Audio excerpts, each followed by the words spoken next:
좀 소란스럽긴 하지만 아이들이 이제 앞으로 20년, 30년 후에 한국 교회를 이끌어갈 세대들이기 때문에 저희들이 잘 견디면서 사랑하고 인내해 주시기 바랍니다.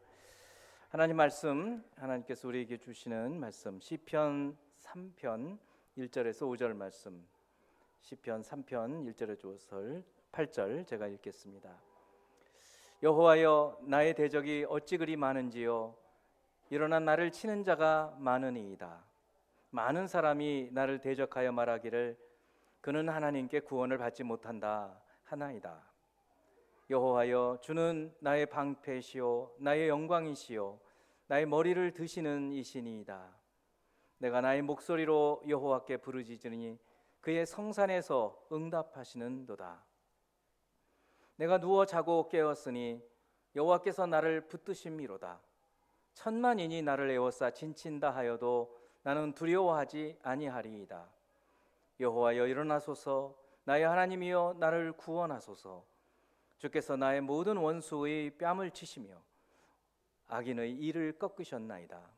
구원은 여호와께 있사오니 주의 복을 주의 백성에게 내리소서. 아멘. 곁에 계신 분들 한번 축복하는 시간 갖습니다. 축복합니다, 여러분. 네.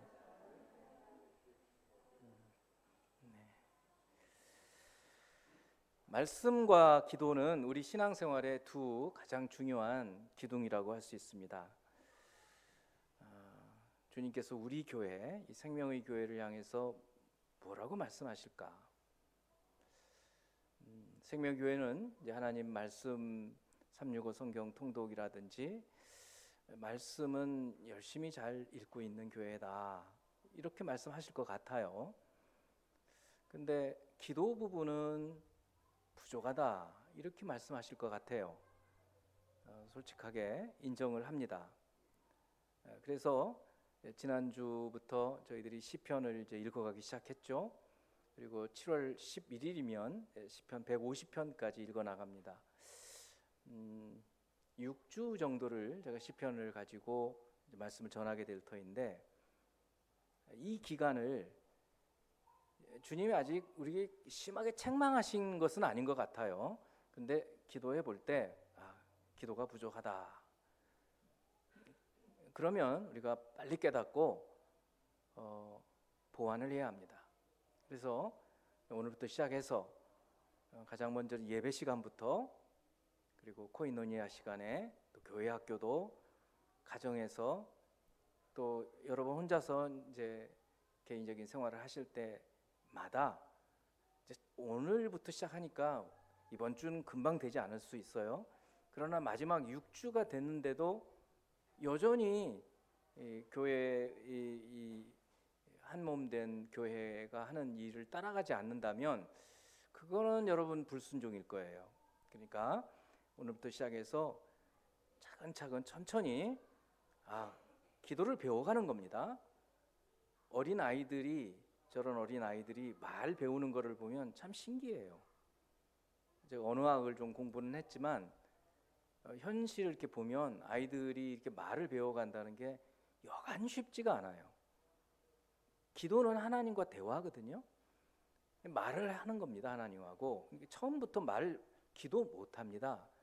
기도는 천천히 배워가는 거예요. 그래서 이미 너무 잘하시는 분 계시지만 이번에 이 시편을 쭉 묵상해 가면서 6주 후에 기도 시간에는 더 힘있게 주님과 교통하는 그런 시간이 되기를 저는 소망하고 기도하면서 말씀을 전합니다.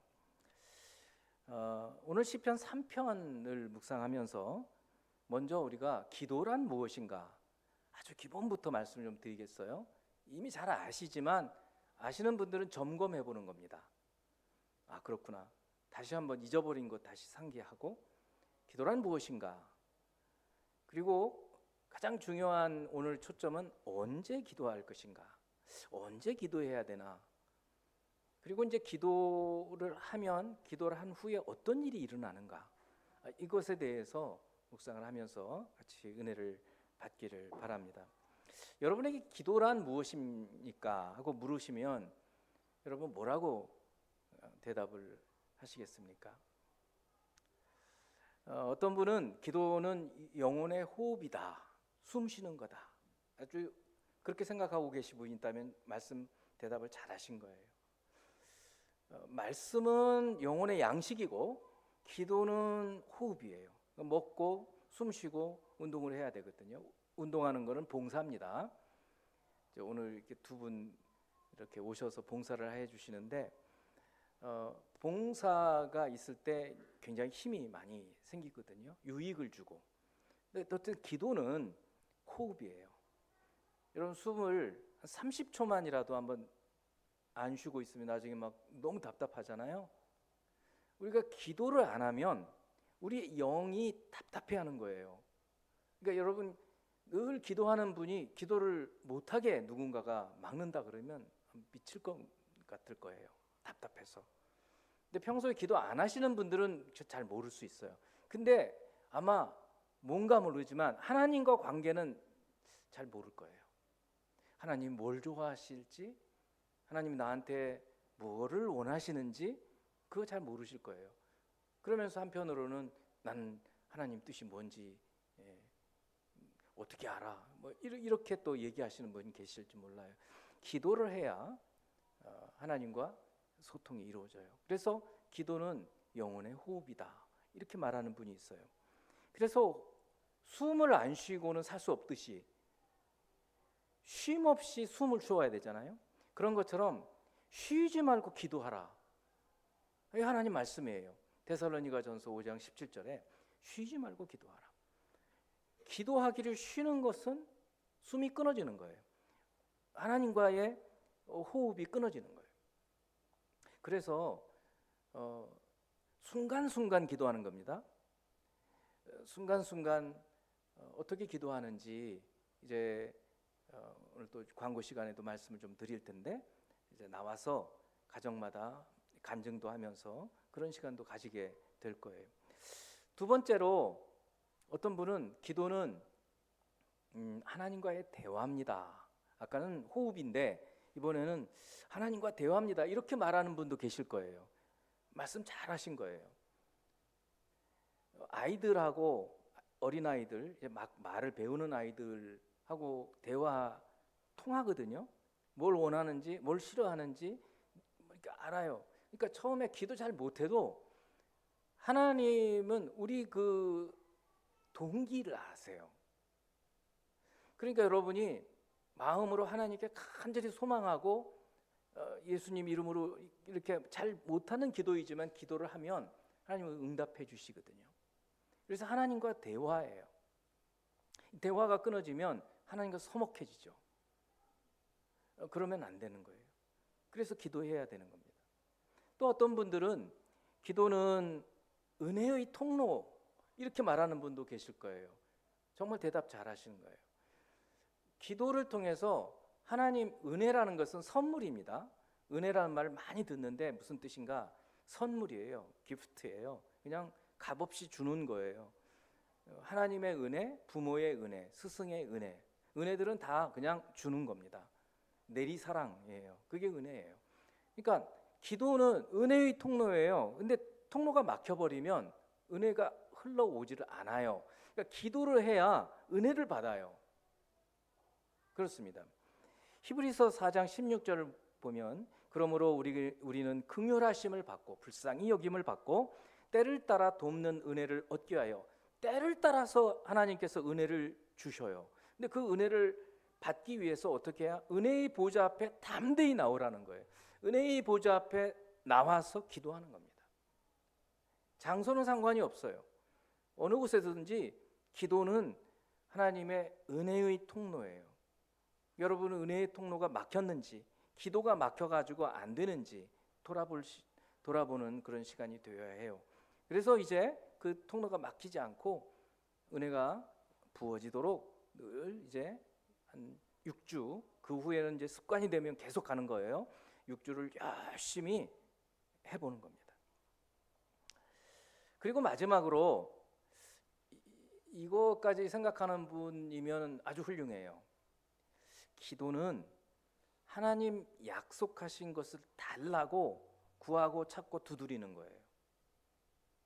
에스겔 36장 37절 말씀을 보면 주 여호와께서 이같이 말씀하셨느니라. 그래도, 이 그래도가 중요해요. 그래도 이스라엘 족속이 이같이 자기들에게 이루어 주기를 내게 구하여야 할지라. 내가 그들의 수요를 양떼같이 많아지게 하겠다. 이렇게 말씀해요.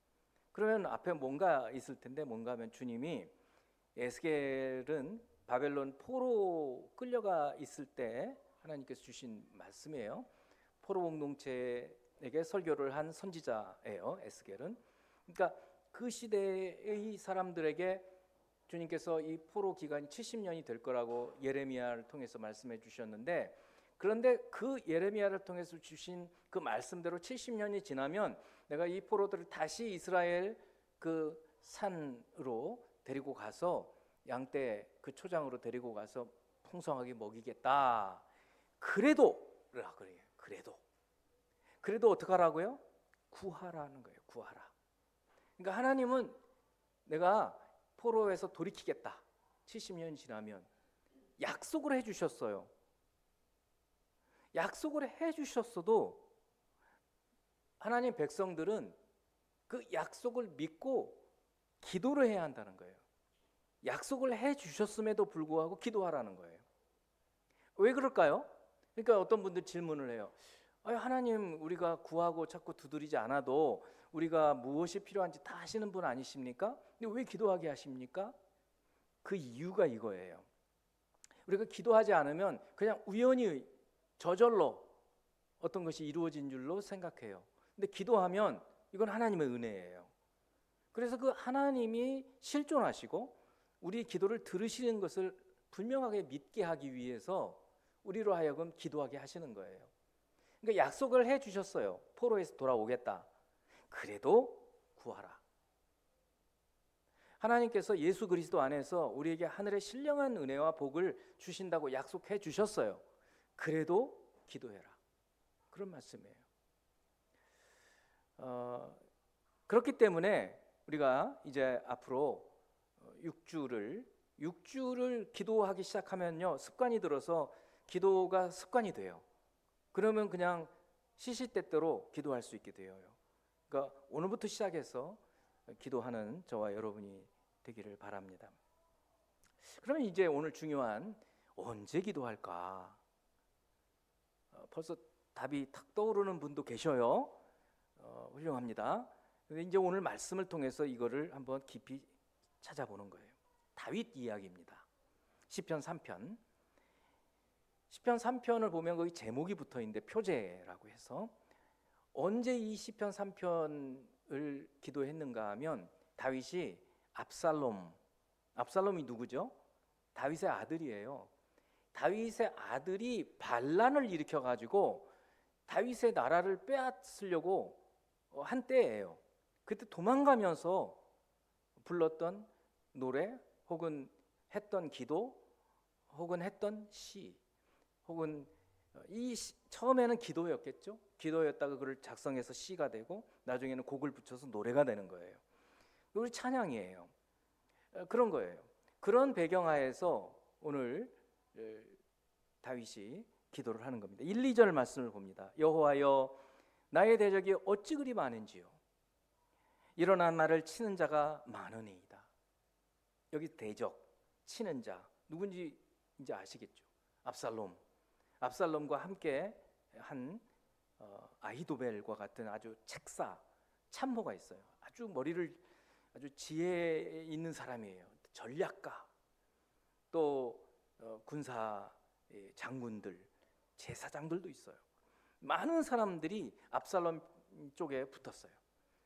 그리고 나머지 소수가 여전히 다윗에게 충성을 하는 거예요. 그러니까 일어나 나를 치는 대적이 엄청 많은 거예요. 2절에서는 많은 사람이 나를 대적하여 말하기를 그는 다윗을 말합니다. 하나님께 구원을 받지 못한다. 이렇게 말합니다. 여러분, 믿는 사람들에게 이 말은 가장 치명적이죠. 에우, 저 사람 이제 끝났어. 하나님께도 구원을 못 받아. 아이고 다윗 끝났어. 이렇게 말하는 거예요. 믿지 않는 사람들이 욕하는 거야. 우리 다 견딜 수 있어요. 근데 믿음 안에서 믿는 사람들이 아유 저 사람 하나님께 구원을 못 받아. 그야말로 두렵죠. 진짠가? 어떡하지? 이런 생각 들 거 아니에요. 지금 다윗이 언제 기도하느냐면 이럴 때 기도하는 거예요. 수많은 사람들이 대적이 돼가지고 안티가 돼가지고 막 공격해요. 험담을 해요. 더구나 믿는 사람도 있어요. 이제 구원 받긴 글렀어, 텄어, 이제 망했어. 저 사람은 이제 망했어. 이렇게 말하는 거예요. 이럴 때가 기도할 때라는 거예요. 이럴 때만 기도하는 건 아니죠. 바로 이런 위기의 때에 우리가 기도하는 것입니다. 여러분 누가복음은 신약 누가복음은 유난히 기도에 대해서 많은 말씀들을 기록하고 있어요. 그래서 누가복음을 기도의 복음이라고 얘기합니다. 한번 따라서 볼까요? 기도의 복음서. 그래서 이 누가복음에 보면 예수님께서 제자들에게 너희는 이렇게 기도하라 하고 이 기도에 대해서 특별히 가르쳐 주신 것이 3번이나 있고, 기도에 대해서 비유로 항상 낙심하지 말고 기도에 힘써야 될 것을 하면서 얘기해 주신 기도의 비유가 3번이나 나오고, 뿐만 아니라 예수님께서 직접 기도하시는 모습이 11번이나 나와요. 엄청나게 많이 나와요. 세례를 받으실 때 기도하시죠. 그랬더니 하늘이 열리고 성령이 비둘기같이 임하죠. 또 성령으로 충만해서 사탄에게 시험 받으실 때 금식 기도를 40일을 하시잖아요. 또 12제자를 선발하실 때, 또 중풍병자를 고치시고 난 다음에, 또 겟세마네에서 십자가상에서 무려 11번 여러 상황에 걸쳐서 어떤 경우에든지 예수님께서 기도하시는 모습이 나오는 거예요. 여러분 예수님이 어떤 분입니까? 말씀이 육신이 되어 이 땅에 오신 하나님이시지 않습니까? 하나님이신 분이 기도 안 해도 될 것 같은데 왜 그렇게 기도하실까요? 우리에게 기도하지 않으면 살 수 없다는 것을 보여주시기 위해서 예수님께서 직접 기도하는 삶을 보여주시는 거예요. 습관을 따라서 기도하셨다 그래요. 주님, 예수님께서 그렇게 기도하시는데 우리가 뭐라고 기도하지 않고 잘 살 수 있다고? 천만에. 기도하지 않으면 시험에 들어요. 시험에 든 줄도 몰라요. 망하는 거예요. 그렇게 되는 거예요.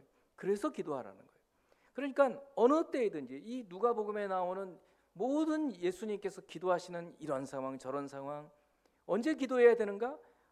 언제든지 기도하라는 거예요. 어떤 상황에 처해서든지 기도하라는 거예요. 그래서 아까 처음에 데살로니가 전서 5장 17절 말씀처럼 그게 쉬지 말고 기도하는 거예요.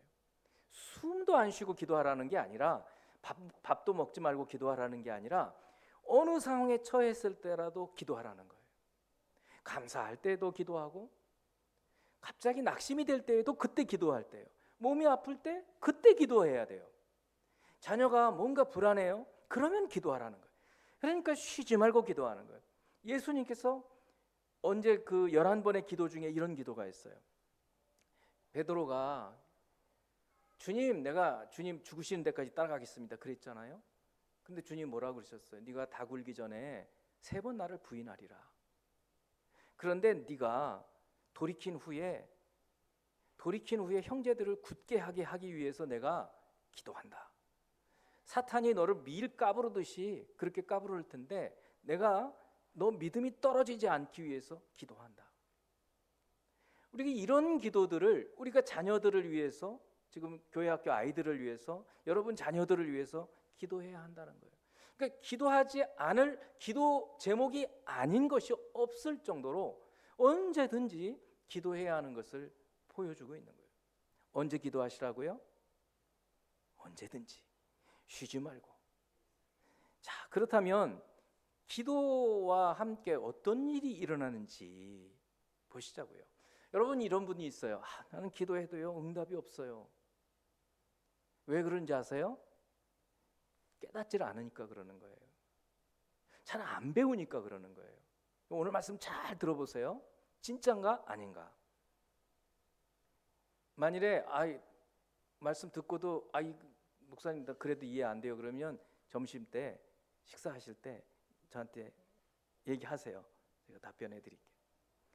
자, 아까 1, 2절을 얘기했었죠. 3편에 3, 4절로 갑니다. 아까 뭐라고 그랬어요? 여호와여 나의 대적이 너무 많습니다. 에워싸서 나를 치는 자가 너무 많습니다. 그 많은 사람들이 하는 말이 에이 저 사람이 이제 여호와께 구원을 못 받아 이럽니다. 그러니까 그런 상황에서 이렇게 기도를 시작을 한 거예요. 1, 2절에서 시작을 하자마자 3, 4절을 보세요. 여호와여 주는 나의 방패시요 나의 영광이시요 나의 머리를 드시는 자이시니이다. 여러분 벌써 3절에서 기도를 시작하자마자 다윗은 기도 응답을 받은 거예요. 아니 어떻게 이게 기도 응답이에요? 기도를 하기 전에는요 지금 다윗의 마음 상태가 어땠어요? 너무 두렵잖아요. 수많은 사람들이 막 에워싸고 저 구원 못 받는다 막 이러고 그러니까 두려워가지고 있는데 그때 입을 열어서 하나님 너무 많은 사람들이 나를 지금 에워싸서 나를 치고 그러고 있어요. 도와주세요 이런 얘기 아니에요. 이렇게 기도를 하고 하는 중에 다윗의 마음속에서 변화가 일어나는 거예요. 그래서 3절이 나오는 거예요. 여호와여 주는 나의 방패시오. 조금 생각이 좀 다르잖아요. 1, 2절과 3, 4절이. 왜 그럼 그 생각의 변화 그게 어떻게 생각의 변화가 일어났을까? 여러분이 이제 기도를 해보시면 이걸 경험해요. 기도하기 전에는요 입이 잘 안 떨어져요. 그런데 힘을 내는 거예요.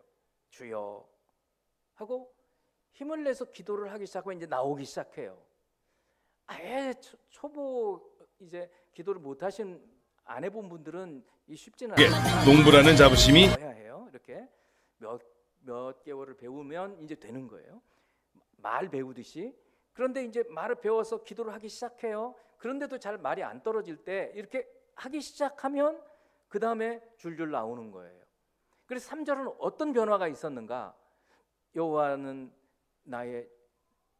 주는 나의 방패시오. 방패가 뭐예요? 창, 화살을 막 쏘면 막는 거잖아요. 막는 거. 그러니까 지금 다윗의 노년기입니다. 노년기. 다윗이 젊을 때 아니에요. 골리앗 죽일 때는 아주 청년기 때 왕이 돼가지고 막 어디나 나가면 싸워서 이겼어요. 그때 지났어요. 죄를 범했어요. 밧세바 사건이 있었어요. 그리고 나서 하나님 징계의 일환으로 지금 반란이 일어난 거예요. 그러니까 노년기쯤 온 거예요. 그러니까 기도를 딱 하는데 파노라마처럼 자기의 일생이 하나님과 함께 했던 일생 지금 기도하고 있잖아요. 기도하기 전에는 세상 막 여러 가지 막 지금 대적들이 눈에 크게 보이지만 딱 눈을 감고 기도하기 시작하면 누가 보여요? 하나님 보이시는. 하나님 내 인생을 어떻게 인도해 주셨는가? 수많은 전장터를 누비면서 막 화살을 쏠 때 방패를 가지고 그 화살들을 맞고 창을 맞고 칼을 맞고 했는데 이제 보니까 하나님이 자기의 방패였다는 거예요. 이게 믿음이지 않고 뭐예요? 여호와여 주는 나의 방패시오. 그러니까 기도를 하면서 믿음이 그렇지 내가 지금 굉장히 어렵긴 한데 그동안에 하나님이 나의 방패이셨지라는 생각이 드는 거예요. 두 번째는 나의 영광이시오. 영광이란 말은 참 어렵게 들리는데 다윗이 어떤 사람이었어요? 목동이었잖아요. 이세 집안의 막내 아들, 8째 막내. 사무엘 선지자가 와서 기름 부을 때도 아예 얘는 거기 끼지도 못할 그런 막내였잖아요. 그런데 지금 뭐가 됐어요? 왕이 됐어요. 그냥 왕이 된 게 아니에요. 주변 나라를 전부 평정했어요. 다 조공을 받게 했어요. 어마어마한 자리에 와 있어요. 그래서 하나님께서 나의 영광이십니다. 나를 이 자리로 이렇게 세워주신 하나님께서 영광이십니다. 그거를 기도하면서 생각나게 해주시는 거예요. 나의 머리를 드시는 자이시니이다. 여러분 생각해 보세요. 반란을 일으켰는데 누가 반란을 일으켰어요? 아들이 반란을 일으켰어요. 아이고 창피해라. 아니 자식 교육을 어떻게 시켜? 사람들이 그러지 않겠어요? 아이고 남사스러워라. 자기 첩들을 그냥 그 아들이 막 겁탈을 하고 그랬는데 아이고 남사스러워. 고개를 들 수가 없어요. 창피해서. 안 그렇습니까? 여러분 우리도 가끔 그럴 때도 있지 않습니까? 고개를 들 수가 없다고요. 자식을 제대로 못 키웠을 때 고개를 들 수가 없어요. 그런데 기도하니까 주님이 그러는 거예요. 고개를 들어라. 다윗, 너 고개 들어. 내 머리를 드시는 자이시며. 와, 이게 기도하지 않고는 이루어질 수가 없는 일인 거예요. 이게 기도 응답이 아니고 뭡니까, 여러분? 기도 응답이 말이죠. 뭐 막 내가 요구하는 거, 원하는 거 막 그게 와야 기도 응답이라고만 생각하시면 오산이에요. 그렇잖아요. 더 중요한 거는요, 우리 마음의 변화. 얼마나 어렵습니까? 마음이 변화된다는 게. 그런데 마음이 변화돼요. 낙심했는데 용기가 생겨요. 믿음이 없었는데 믿음이 생겨요. 지금 확신이 드는 거예요. 하나님은 나의 방패시, 하나님은 나의 영광이시, 하나님은 내 머리를 드시는, 이렇게 마음이 변화되는 거예요. 그야말로 응답이 이루어진 것이죠. 그렇습니다. 하나님의 도우심을 확신하게 되고, 주님 이제 4절을 한번 보세요. 내가 나의 목소리로 여호와께 부르짖으니 그의 성산에서 응답하시는도다. 성산은 이 예루살렘 시온산을 말하는 것이지만 어느 곳은 산은 상관없어요. 하나님이 응답하신다는 거예요. 즉 응답을 확신하면서 기도를 하기 시작을 해요. 그리고 기도하면서 이제 5, 6절을 보세요. 이것도 좀 생각의 시간의 변화도 있는 것 같고 생각의 변화도 있는 것 같아요. 내가 누워 자고 깨었으니 여호와께서 나를 붙드심이로다. 천만인이 나를 애워싸 진친다 하여도 나는 두려워하지 아니하리이다. 내가 누워 자고 깨었으니 여호와께서 나를 붙드심이로다. 여러분 이 상황을 조금 더 알면 재미가 있어요. 압살롬이 반란을 준비를 근 한 2년을 합니다. 압살롬은 약간 아버지한테 대한 원한이 있었어요.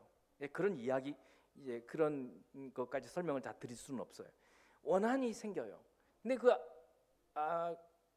아버지가 아들의 그 마음을 좀 빨리 헤아렸어야 되는데 그렇지 못해요. 그것도 죄의 결과라고도 할 수 있겠죠.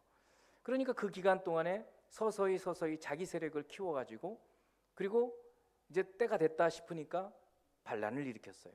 헤브론이라는 곳에 가가지고 반란을 일으켜서 반란군이 이제 예루살렘하고는 상당히 좀 떨어져 있죠. 반란군이 몰려온다라는 소식을 듣고는 이제 너무 가까이 왔다는 소식을 듣고는 급해가지고 신발도 신지 못하고 맨발로 도망갑니다. 다윗이 맨발로 급하게 울면서, 여러 처참하잖아요. 아까 말씀했던 그런 여러 가지 이유로 그렇게 해서 도망을 치는 거예요. 그리고는 이제 점검을 해봅니다. 다윗은 역시 전략가이기 때문에, 전쟁의 장수이기 때문에 압살롬 편에 선 사람이 누구냐 물어봤더니 거기에 아히도벨이라고 하는 아주 전략가가 들어가 있습니다. 큰일 났다. 그러면서 후세라고 하는 전략가가 왕이시여 하고 자기한테 오는 거예요. 자기 신복이죠. 그런데 다윗이 자네는 나하고 같이 있지 말고 압살롬한테 가시오. 가서 압살롬한테 충성하는 것처럼 하시오. 그리고 아히도벨이 전략을 내세우면 그거를 반대 얘기를 하시오. 이렇게 얘기를 해줘요. 그리고 실제로 그렇게 해요. 그래서 압살롬이 아히도벨에게 묻습니다. 자, 어떻게 하면 내가 다윗에게 이기겠소? 그랬더니 아히도벨이 지금 정규군 12,000명만 저한테 주십시오. 내가 급습해서 그냥 다윗만 죽이면 됩니다. 그러면 전쟁 끝이에요. 그렇게 얘기를 하고는 아까 얘기했지만 후세라고 하는 전략가한테 자네는 어떻게 생각하나? 그랬더니 이 사람이 이렇게 얘기하는 거예요. 아히도벨의 전략이 참 좋습니다. 그런데 한번 생각해 보세요. 다윗이 어떤 사람입니까? 장수 중에 장수 아닙니까? 그래서 지금쯤이면 벌써 어디 동굴에 숨어가지고, 사울 왕 때도 숨어 다녔잖아요. 숨어가지고 때를 기다리고 있을 거예요. 그러니까 함부로 급습해가지고 몇 명이라도 죽으면 우리 사기가 꺾이고 그러면 끝납니다. 안 됩니다. 대신 모든 군사를 전부 모아가지고 한꺼번에 몰아붙여야 됩니다. 어느 편을 들었을 것 같아요? 이 후세 편을 들어요. 그 얘기를 듣고 아히도벨이라는 사람이 탄식을 해요. 끝났구나. 그리고 자결해버려요. 그런데 정말 다윗 편에서는 만일에 그때 급습했으면 다윗은 꼼짝없이 죽었어요. 근데 이 후세 때문에 살아나는 겁니다. 그러니까 지금 엄청나게 급박한 상황에 있는 거예요. 여러분, 이런데 잠이 올까요? 어렵죠. 여러분, 잠 잘 못 주무시는 분 혹시 계셔요? 그렇잖아요. 무슨 이유인지 모르지만 나이가 들거나 그러면 잠이 안 올 때도 있단 말이죠. 그런데 오늘 보세요. 5절에 기도를 하고, 그 급박한 상황 속에서 기도를 하고 났더니 내가 누워 자고 깨었으니 여호와께서 나를 붙드심이로다. 하나님 의지하고 하나님께 기도하고 났더니 이런 상황 속에서도 담대해지고 마음에 두려움이 없게 되니까 잠도 잘 자는 거예요. 내가 누워 자고 깨었으니 하나님이 붙드시기 때문입니다. 그렇습니다. 평안이 오는 거예요. 평안. 여러분, 우리가 정말 잘 알고 있는, 늘 암송하는 구절이 있어요. 빌립보 4장 6, 7절 말씀. 늘 이 말씀 암송할 필요가 있습니다. 아무것도 염려하지 말고 다만, 이 개역 성경에서는 오직이었는데 다만으로 바꿨어요. 다만으로 바꿔서 우리 외워야 합니다. 한번 같이 읽어봅니다. 시작. 아무것도 염려하지 말고, 다시 시작. 아무것도 염려하지 말고 다만 모든 일에 기도와 간구로 너희 구할 것을 감사함으로 하나님께 아뢰라. 그리하면 모든 지각에 뛰어난 하나님의 평강이 그리스도 예수 안에서 너희 마음과 생각을 지키시리라. 이 마음이 다윗의 마음이에요.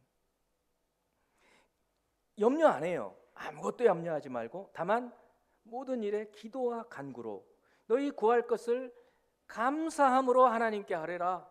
그리하면 모든 지각이 뛰어난 하나님의 평강이 그리스도 예수 안에서 너희 마음과 생각을 지키시리라. 그래서 다윗이 이 급박한 상황 속에서도 평안하게 그냥 머리 대면 잠에 떨어지는 거예요. 그리고 일어나는 거예요. 그랬다는 거예요. 뿐만 아니라 6절 말씀. 천만인이 나를 애워싸 친친다 하여도 나는 두려워하지 아니하리이다. 두려움이 사라지는 거죠. 담대하게 되는 거죠. 천만인, 아까 뭐라 그랬어요? 후세라는 사람이 아히도벨의 전략을 깨기 위해서, 다윗은 용사이기 때문에 한꺼번에 물밀듯이 밀려들어야, 그래야 이길 수 있습니다. 천만인이 몰려와도 다윗이 어때요? 두려워하지 않는다는 거예요. 왜요? 하나님이 함께 하시니까. 천만인이 나를 애워싸 진친다 하여도 나는 두려워하지 아니하리이다. 이 평안, 담대함을 기도를 통해서 얻게 된다, 그런 말씀이에요. 요한복음 14장 27절을 보면 주님께서 우리에게 주시는 평안을 얘기하고 계십니다. 이거 너무 잘 알고 있는 구절이에요. 다시 한번 읽어봅니다. 시작. 평안을 너희에게 끼치노니 곧 나의 평안을 너희에게 주노라. 내가 너희에게 주는 것은 세상이 주는 것 같지 아니하니라. 너희는 마음에 근심하지도 말고 두려워하지도 말라. 여러분, 마음에 근심이 있고 두려움이 있으면 이 구절을 암송해야 되겠죠. 암송하면서 근심이 다시 밀려오고 두려움이 생길 때마다 이 말씀을 다시 상기하는 거예요. 주님께서 약속해 주시지 않았느냐고. 평안을 너희에게 주느니 나의 평안을 너희에게 주느니 곧 나의 평안을 너희에게 준다고 약속하지 않으셨습니까? 아까 약속하는 거 우리가 그거 달라고 구하면 주님 주신다고 하지 않으셨습니까? 하나님은요 약속에 약해요. 여러분 그걸 아셔야 돼요. 그래서 약속을 가지고 하나님이 이렇게 얘기를 하셨는데 지켜주세요. 그러면 당연히 오는 거예요. 주님께서 주시는 거예요. 천만인이 나를 에워싸 진친다 하여도 나는 두려워하지 아니하리이다. 이 기도를 시작하기 전에 다윗은 너무 두렵죠. 아까 상황 얘기했잖아요. 압살롬이 많은 군사를 몰고 많은 사람들이 압살롬 편에 넘어가 가지고 이제는 끝났다 싶었어요. 근데 이 기도를 시작하자마자 마음속에 그동안에 하나님은 나의 방패시요 나의 영광이시요 내 머리를 드시는 분이시오. 그러면서 주님께서 그동안 베푸셨던 것들이 상기하게 되고 하나님께 대한 믿음을 갖게 되고 그리고 이 믿음으로 하나님께서 앞으로 어떻게 해 주실 것인지를 확신하면서 마지막 이제 7, 8절은 제가 말씀을 드리진 않지만 거기에 보면은 이제 어떻게 해달라고 간구하는 내용이 나와요. 복을 달라고 그리고 구원해 달라고 기도를 합니다. 이게 시편 3편의 기도예요. 기가 막힌 기도죠. 자, 이제 기도하는 시간을 좀 갖도록 하겠습니다. 반주를 좀 부탁을 드리고요. 여러분 어떤 것이든 지금 이 시간에 한번 정말 마음에 답답한 거 있잖아요. 그거를 위해서 기도를 하는 거예요. 근데 처음부터 기도가 잘 안 나올 수 있어요. 기도는 우리가 예수님 이름으로 하나님께 구하는 겁니다. 예수님 이름으로 구해요. 그리고 그저 잘은 모르지만 오늘 말씀하신 그 하나님 아시잖아요. 우리가 구하면 들으신다. 예수 이름으로 우리가 구할 때 주님은 약속을 지키신다. 구하고 찾고 두드리면 주님께서 우리에게 주신다고 약속하셨다. 이 몇 가지를 붙들고도 기도하시면 돼요. 평안이 없으면 평안을 달라고 기도하시고 또 어떤 사람과 관계가 좋지 않으면 먼저 용서하세요.